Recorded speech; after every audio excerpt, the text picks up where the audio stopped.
Hello guys, ഇന്ന് evening ഇട്ട കോലം തന്നെയാണ്. പക്ഷെ മുടിയൊന്ന് മാറ്റി കിട്ടിയിട്ടുണ്ട്. ചൂടെടുത്തിട്ടാണ് ഞാനിങ്ങനെ പൊക്കി കെട്ടിയത് കേട്ടോ.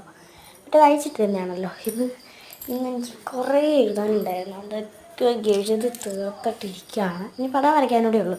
എനിക്ക് കൂടെ ആക്കുമെങ്കിൽ ഇത്ര ഞാൻ എഴുതി തീർത്ത ബുക്കുകളാണ് ഈ സമയം കൊണ്ട്. ഇപ്പം ഞാൻ പെട്ടെന്ന് എടുത്തെടുത്തതാണ്. ഈ പടം എൻ്റെ PS നോട്ട്ബുക്ക് എഴുതണം. ഞങ്ങളുടെ ടീച്ചർ BS ടീച്ചറാണ്, മൈനർ ടീച്ചർ. അപ്പോൾ ഞാൻ സയൻസ് എക്സിബിഷനിലാണ് നിൽക്കുന്നത്.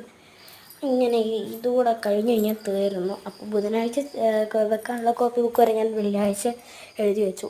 ഇപ്പോൾ സമയം രാത്രി 30, 8:30. അപ്പം അനിയത്തി വളർന്ന് വലിയ എന്തോ എഴുത്തിലേക്കാണ്. ഇപ്പം ഞാൻ ചുമ്മാ തരാപ്പാര ഇങ്ങനെ നടന്നിട്ട് പിന്നെ പോയി ഇങ്ങനെ എന്താ പറയുക എഴുതും. പിന്നെ ഇത് ഞാൻ ഉണ്ടാക്കിയ ടുലിപ്പ് ഫ്ലവർ ബൊക്കെയാണ്. ഇഷ്ടപ്പെട്ടത് ലൈക്ക് ചെയ്യണേ. എനിക്ക് വളരെയധികം ഇഷ്ടപ്പെട്ടൊരു ബൊക്കെയാണ് ഇത്. പിന്നെ നമ്മുടെ JK കുട്ട അവിടെ നിന്ന് ടാറ്റ കാണിക്കുന്നുണ്ട്.